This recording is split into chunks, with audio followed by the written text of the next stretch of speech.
Sinasabi po sa 2 Corinthians 5:17, "Therefore, if anyone is in Christ, he is a new creation.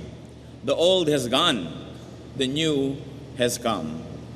Kaya tinatawag na born-again experience to know Jesus as Savior and Lord, because anyone who accepts Jesus into his heart becomes a new creation. Born again should not only be an adjective, but it must be a commitment of what our lifestyle should be.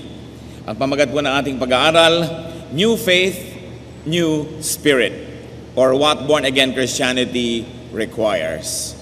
Salamat, Ama, sapagkat maaari kaming sumamba sa inyo ng malaya, buong puso, mapagpahayag.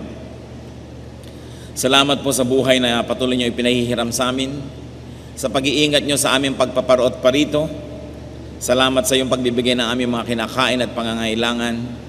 Salamat sa maraming mga dagdag na mabubuting biyaya na ibinibigay mo sa amin. Pinupuri po namin kayo, Panginoon, kung dahil kayo banal, dahil kayo makapangyarihan, kayo maibigin, at kayo, Panginoon, ay labis na makapangyarihan. Nawa ang kapangyarihan niyo ay dumaloy sa aming puso. Bigyan niyo po kami ng kakayahan, Panginoon, na makita kayo, madinig ang inyong tinig. At sa kabila ng maraming mga sagabal, maunawaan namin ang inyong mensahe. Teach us, O Lord, to be quiet before you, to set aside our problems and concerns and worries, and give you undivided attention. Walk in our midst. Dispense blessings to your people. Glorify your name. Heal our illnesses. Strengthen our weaknesses. At nawa, Panginoon, bigyan nyo ng kaliwanagan ang aming mga kadiliman. In the name of Jesus, your Son, Father, we pray that you may protect us from all work of evil men and evil spirits. Protect our loved ones, our households, and as we sit, as we become quiet in your presence to hear your voice, work your wonderful work. Do your wonderful deeds, O God. Lead us unto greater godliness. Be the speaker. Use your servant only as your instrument. Lift up your name and bless us. In the name of your Son, Jesus, we pray. Amen. Sabi po sa Mark 2:18-22 na pagbabasihan natin ang ating pag-aaral ngayon, "Now John's disciples and the Pharisees were fasting. Some people came and asked Jesus, 'How is it that John's disciples and the disciples of the Pharisees are fasting, but yours are not?' Jesus answered, 'How can the guests of the bridegroom fast while he is with them? They cannot, so long as they have him with them. But the time will come when the bridegroom will be taken from them, and on that day they will fast. No one sews a patch of unshrunk cloth on an old garment. If he does, the new piece will pull away from the old, making the tear worse. And no one pours new wine into old wineskins. If he does, the wine will burst the skins, and both the wine and the wineskins will be ruined. No, he pours new wine into new wineskins." At nawa ay kasihan tayo ng Espiritu ng Diyos na unawain ang mga mahiwagang salita na ito. Nagkaroon po ng kontrobersiya dahil panahon ng pag-aayuno. Ang mga Hudyo po ay nag-aayuno kadalasan, lalo yung mga relihiyoso, 2 beses isang linggo. Nakaugalian na nila yan, at yan ay parang pagpapahayag nila ng kanilang kabanalan, ng kanilang pagtitiis, pagtitika, at kung ano pa. At napansin ng mga religious groups, ng mga Pharisees, na may mga tagasunod din sila at nag-aayuno, na ang mga tagasunod ni Jesus ay hindi nag-aayuno. They were not fasting at all. Sabi nila, bakit ang mga tagasunod namin nag-aayuno? Pati ka tagasunod ni John the Baptizer ay nag-aayuno, pero ang tagasunod ni Jesus ay hindi nag-aayuno. At sabi naman ng Panginoon, papaano naman na mag-aayuno ang mga bisita sa isang araw ng kasalan, gayong nandun pa ang lalaking ikinasal? Pag wala na ang lalaking ikinasal, at saka na lang mag-aayuno ang mga panauhin. At pagkatapos ay kanyang isinunod, sabi, saan ka nakakita ng merong sira na damit na lumang-lumang tela, susulsihan mo at lalagyan mo ng tagpi, ang itatagpi mo ay bagong-bagong tela. Sapagkat nung araw po, lahat ng tela, pag bago, pag binasa mo, uurong. Wala pa noon na priest rank ng mga cloth. Kailangan basahin ng mga sastre ang mga tela bago tahiin dahil pag tinahi mo nang hindi mo binasa, uurong.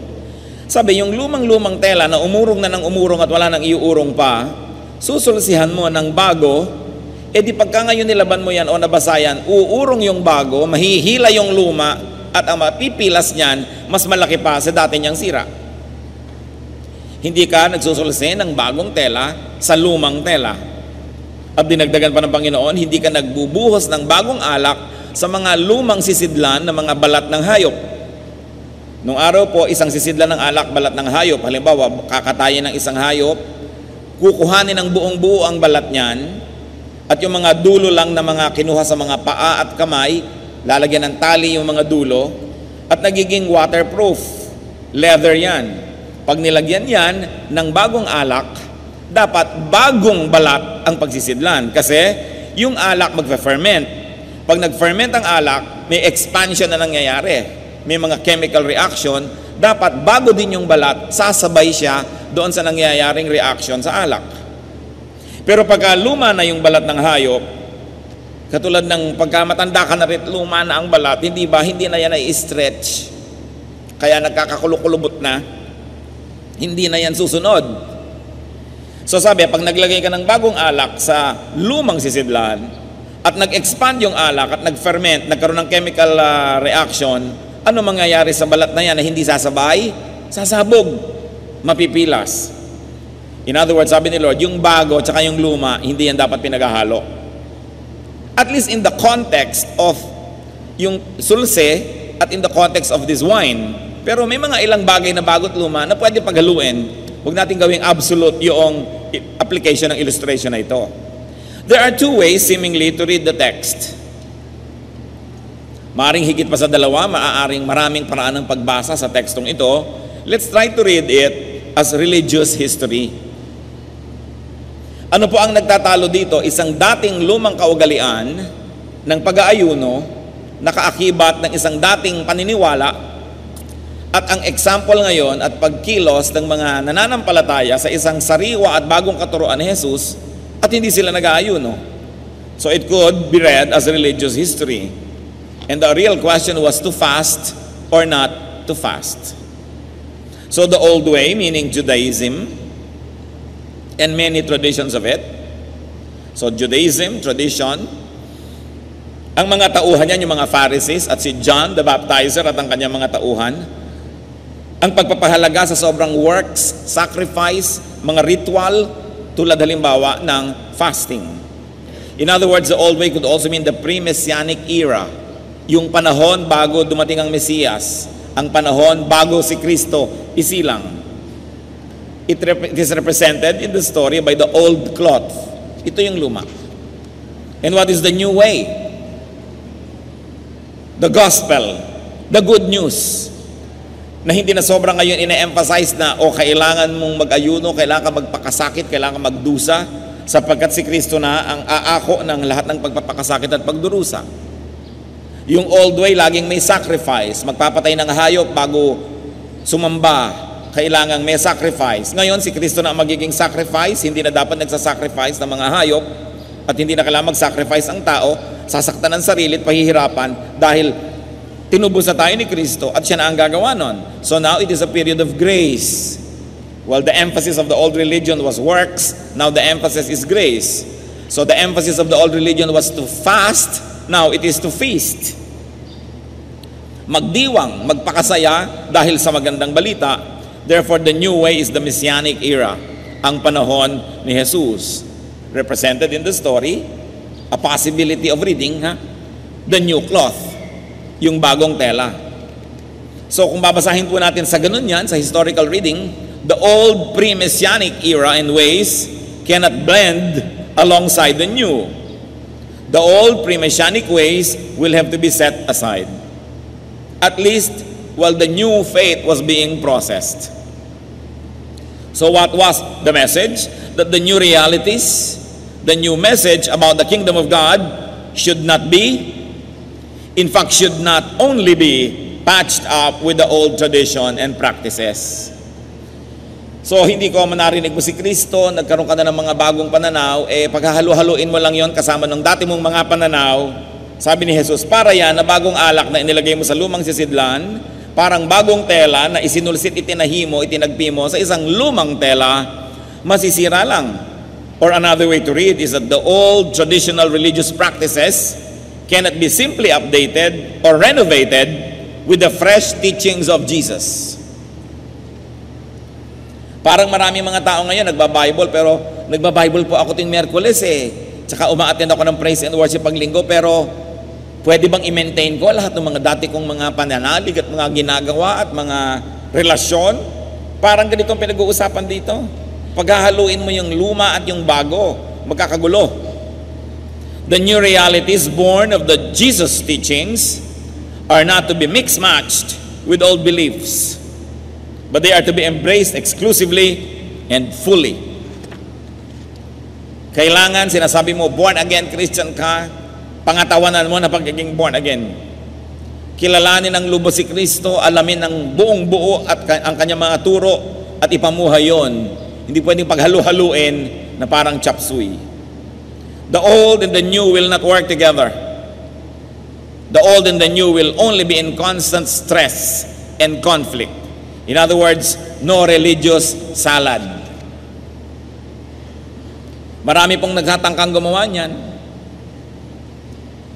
Nag-a-attend ng Bible study, pero pag nakakita doon ng mga katuroan na kontra sa kanyang dating relihiyon o kontra sa kanyang pamumuhay, sa kanyang moralidad o immoralidad, namimili lang ng mga kukunin at namimili ng hindi gagawin, parang pinaghahalo mo yung tama at mali, pinaghahalo mo yung bagong turo at yung dati mong kaugalian. Sabi ni Lord, it will not work.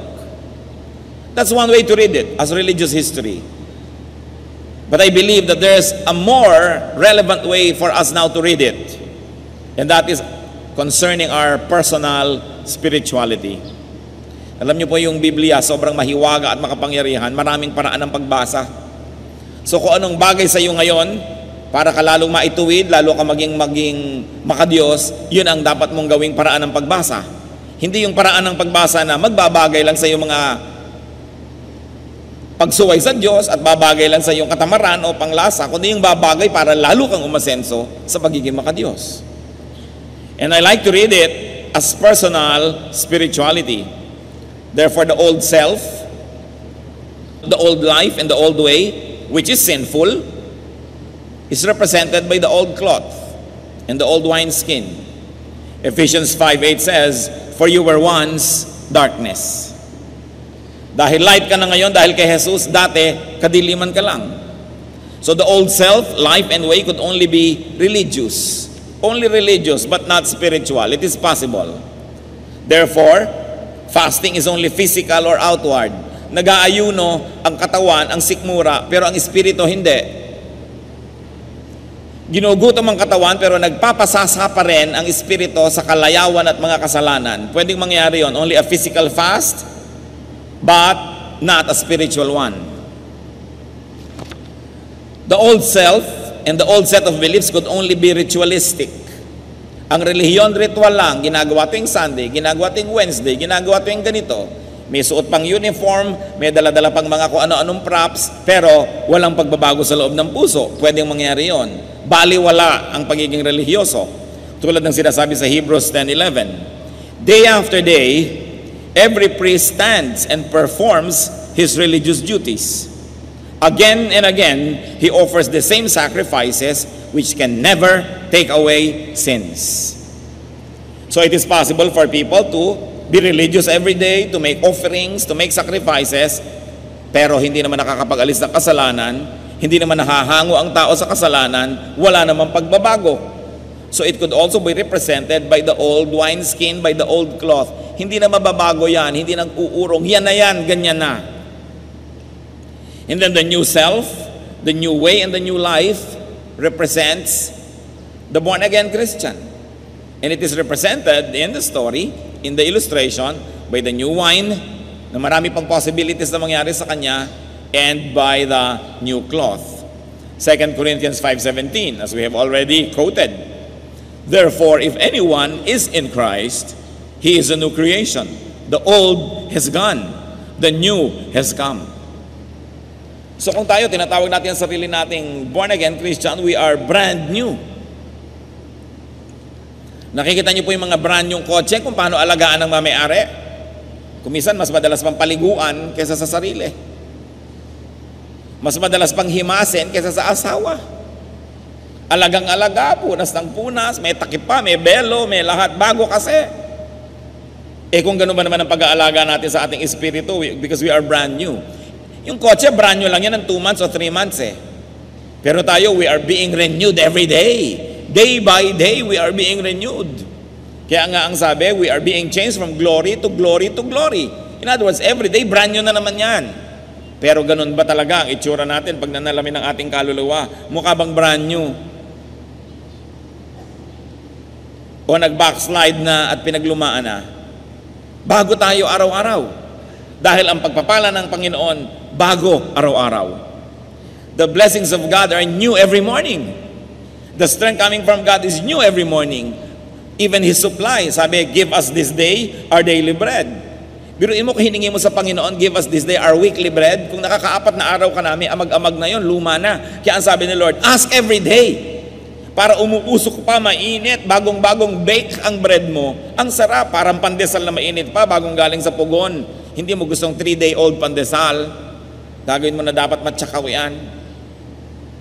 Dudurugin mo na at pang bread na lang ng mga ipiprito mo yan. Kaya ang bait-bait ni Lord, sabi ng iba, bakit naman si Lord, everyday, daily lang yung bread, but hindi na lang monthly? Gusto mo ba talaga yung para sa isang buwan, ibigay na ngayon? Ang gusto ni Lord, sariwang-sariwa. So, posible sa mga anak ng Diyos, everyday fresh, everyday new, everyday merong bagong strength, merong bagong blessing, because the blessing of the Lord is new every morning. Pero, yan ba ang nangyayari? We're brand new. Sabi sa 1 Corinthians 6:11, but you were washed, you were sanctified, you were justified in the name of the Lord Jesus Christ and by the Spirit of our God. Pinahugasan ka na, nilinis ka na, bago ka na. So the new self is totally cleansed. Malinis na malinis. Romans 6:4, we were therefore buried with Him through baptism into death, in order that, just as Christ was raised from the dead through the glory of the Father, we too may live a new life. What kind of life? New life. Laging new. The old self is dead, and the new self is resurrected. Ganyan ang ating pananaw. So the new and the old lives cannot blend. Like the new and the old cloth, the new and the old wine and wineskin cannot blend. 2 Corinthians 6:14, for what the righteousness and wickedness have in common? Or what fellowship can light have with darkness? Mga anak ng Diyos, hindi na tayo nakikipag-isa sa gawain ng kadiliman sapagkat sinasabi dito, this is not a question. It's really a rhetorical question, meaning it is not meant to ask for information. It is meant to make a very strong statement in a question form. Kasi yung what do righteousness and wickedness have in common, the answer is none. Or what fellowship can have light with darkness, the answer is none. Hindi talaga yan tanong na humihingi ng sagot. Yan ay tanong na napakalakas ng sagot. Hindi na kailangang isipin pa. Amos 3:3, do two walk together unless they have agreed to do so? Of course, the answer is no. And your old nature and your new nature do not agree. Your old self and new self do not agree. Your old ungodliness cannot agree with your new godliness. So huwag na lang pilitin pa. At sabi ni Lord sa Matthew 6:24, you cannot serve both God and money. Money here representing anything that takes away our attention from God. At may mga ganyan, mga lingkod na ng Panginoon, iniiwan pa ang paglilingkod dahil sa pera. Gusto maraming pera. So nandun na sa paglilingkod sa Panginoon, aalis pa dahil sa pera. Pera issues. Sabi niya, you cannot serve both God and money. And some people choose money. Mahirap ang piliin yun. The old sinful, even religious life, cannot just be boosted with new Christian additives. Alam nyo ngayon, hinahaluan na natin ng coco diesel, ang gasolina, additive, nakaka-boost. Ang mga bata, pag na-iniksyon na ng lahat ng mga anti-cholera, anti-kung ano-ano, pag tanda-tanda ng konti, may booster, pangdagdag, pampadagdag. Pero ang Kristyanismo, mga kapatid, ay hindi pampadagdag lang o booster sa ating buhay. It is everything or nothing. Hindi pwede an old lifestyle with motifs of prayer, with motifs of praise and worship, and even Bible verses. Dating buhay, dinedekorasyon na lang ng verses, dinedekorasyon na lang ng pag-attend ng praise and worship at mga hallelujah. Hindi ganun, sabi ni Lord, it will never work. Born-again Christianity cannot just be grafted into the old idolatrous religion. You have to make a decision to make a definite stand for what you now know is biblically correct. Born-again Christianity cannot just be grafted into the old sinful lifestyle. Kaya kung dati akong merong kerida, o di magba-Bible study kami ngayon, ang kerida ko, pero tuloy pa rin ang pangingirida ko, so ginawa ko lang booster and additive yung Christianity. Sabi ni Lord, pinaghahalo mo yung old at new. It will not work. It will only be stressful. To force new Christian ways to blend with the old sinful lifestyle would only cause stress, tension, and destruction. It will not work. A one-half Christian is a one-whole nonsense. One-half lang pagka-Christian mo, the other half hindi. So you're one-whole nonsense. Hindi pwede yon. Kaya kailangan buuin ang loob. If you have already accepted Jesus Christ as Savior and Lord, if you have been born again, live a full Christian life. Huwag ka ng kalakalahati. You have to live a full Christian life. Not one-half, not one-fourth. Para kang merong infeksyon, umiinom ka ng gamot, antibiotic. Sinabi ng doktor, iinumin mo yun ng 1 linggo. Nung pangalawang araw, bumuti-buti ng pakiramdam mo, tumigil ka na. Ayaw na ayaw yan ng mga doktor kasi kailangan full dosage para magtagumpay yung trabaho ng gamot na yon. Dahil kung hindi, magkakasakit ka lang uli. Hihina lang lalo ang iyong katawan. Dahil yung inilagay mong konting gamot, magiging kakampi ng kalaban na sakit yon. Dahil hindi pa na natatalo yung kalaban. Dapat full dosage. Mga kapatid, magkikristyano na rin lang kayo, full dosage na. Sabihin nyo nga sa katabi nyo yan. Kailangan yung inuusig nyo siya, ganun. Kailangan full dosage. Sabihin nyo sa nagsabi sa inyo, hoy, sabihin mo sa sarili mo yan, ha? Diba? Full dosage ka pa, ginagawa mo ba yan? Kailangan full dosage. Walang mangyayari kung half dosage lang. Konti-konti. Do not try to blend your old lifestyle with your new status. You're born again, washed, cleansed, justified, sanctified, made holy, made perfect in the name of the Lord. And what are some of us doing with our lives? Sabi nga, the seed is washed only to wallow in the mire. Hinugasan na ng hinugasan, babalik lang pala sa putik. Sayang. Kailangan pangatawan na ng pagiging malinis. Christian, be one-hearted. Be consistent. Pagdating sa kabanalan, pagdating sa pagsunod sa Diyos, huwag hatiin ang loob. Huwag. Walang mangyayari. Saan mang bagay, kailangan buo ang loob. Kung iibig, buong puso. Kailangan buong buo. Walang mararating. At huwag maging maligamgam ang pananalig. Do not be lukewarm. Kahit sa Biblia, ayaw yung maligamgam. Sa pananalig lang naman, ha? Parang kape na maligamgam, walang kwenta. Lalo naman kung ice cream na maligamgam. Dapat kung malamig, malamig. Kung mainit, mainit. Revelation 3:16, so because you are lukewarm, neither hot nor cold, I am about to spit you out of my mouth. Yan ang sinabi ng Diyos sa isang church na maligamgam. Hindi ko kayo malaman kung malamig kayo o mainit, nakakalito kayo. Mabuti pa kung malamig kayo, malamig na malamig na malamig na. Kasi alam niyo yung malamig na malamig na malamig, ang totoo yung mainit din yon. Alam niyo bang nakakapaso ang yelo? Yung dalawang extreme, magkapareho yan. Extreme cold, extreme hot. Kasi in a circle, the end is the beginning. Yung talaga pinakamagkalayo, yun ang pinakamagkalapit. Kaya sabi, dapat extreme ka na. Mainit kung mainit, malamig kung malamig. Huwag yung gitna-gitna lang. Nagpe-praise and worship ka na, ibigay mo na. Kakanta ka, lakasan mo na. Ba't para kang ipis? Mag-o-offering ka, ba't di mo itodo? Pakonti-konti, pakonti-konti. Magse-serve ka, para kang bulating sumulpot, mawala, sumulpot, mawala. Ba't di ka nalang laging present? May gagawin ka na rin lang, lalo para sa Lord. Gawin mo na with feelings. Alam nyo lahat ng may na-accomplish kasi ginawa nila with feelings. Mga pyramids of Egypt hanggang ngayon hinahangaan natin talagang with feelings ang construction yan.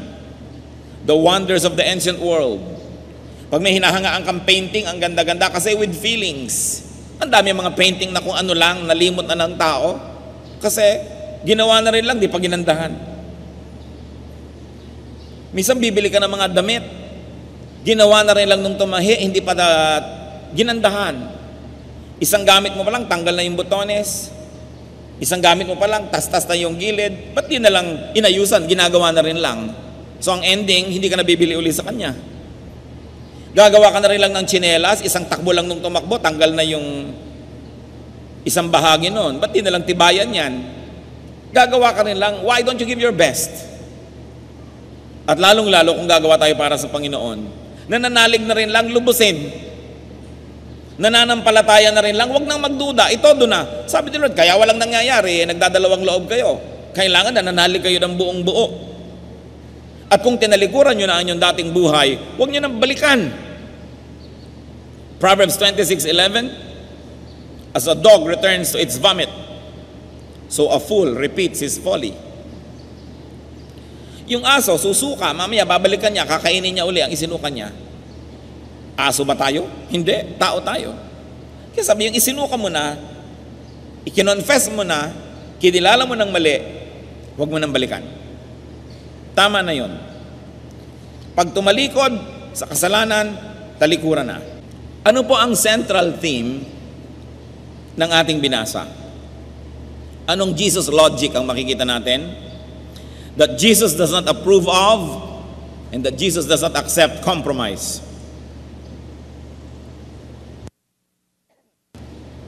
Ayaw niya nung hati-hati.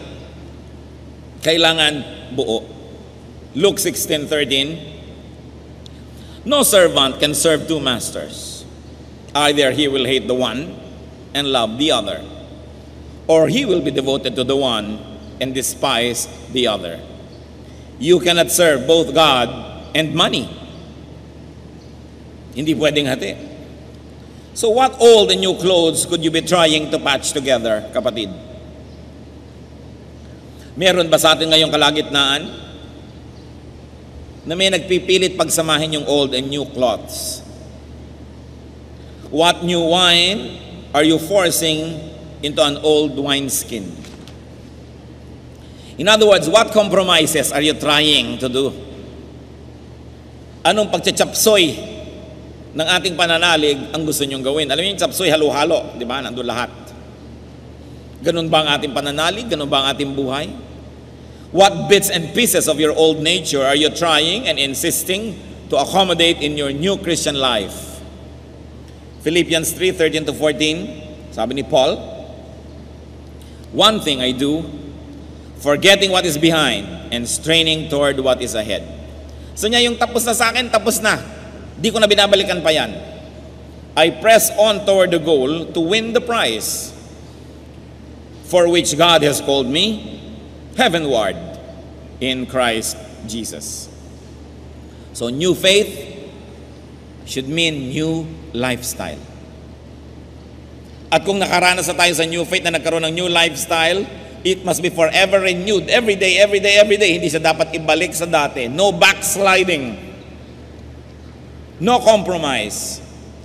Kung may pagbabago sa buhay ng Kristiyano, dapat for the better. To be more Christ-like, not to be less. Anong pinagpipilitan natin pagsamahin na hindi naman talaga pwede? Siguro meron tayong maiisip niyan kung tayo ay susuri sa sarili. Yung talagang hindi pwedeng pagsamahin dahil Kristiyano ka.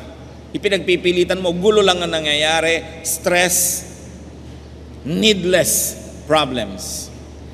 Aming Diyos, nagpapasuri po kami sa inyo. Ipakita niyo po sa amin kung may ipinipilit kaming pagsamahin na old and new, bad and good, right and wrong. Tingnan niyo, Panginoon, kung may mga compromises kaming ginagawa sa buhay at hindi kami consistent. Suriin niyo po kami. Gusto po namin, Panginoon, maging buo, hindi hati. Mangusap po kayo sa amin. Magbulay-bulay tayo, mga kapatid, at hayaang mangusap ang Espiritu ng Diyos. Unless you are perfect now, then there must be something to study, something to review in our life. Ano ang hindi pwede? Huwag nyo nang ipilit. Kung alam ng inyong Espiritu, hindi ito pwede, mali ito, isuko na, huwag nang ipilit pa, nang mabuo ang ating loob, mabuo ang ating puso, mabuo ang ating pananalig, at buo din nating tanggapin ang pagpapalang inilalaan sa atin ng Diyos.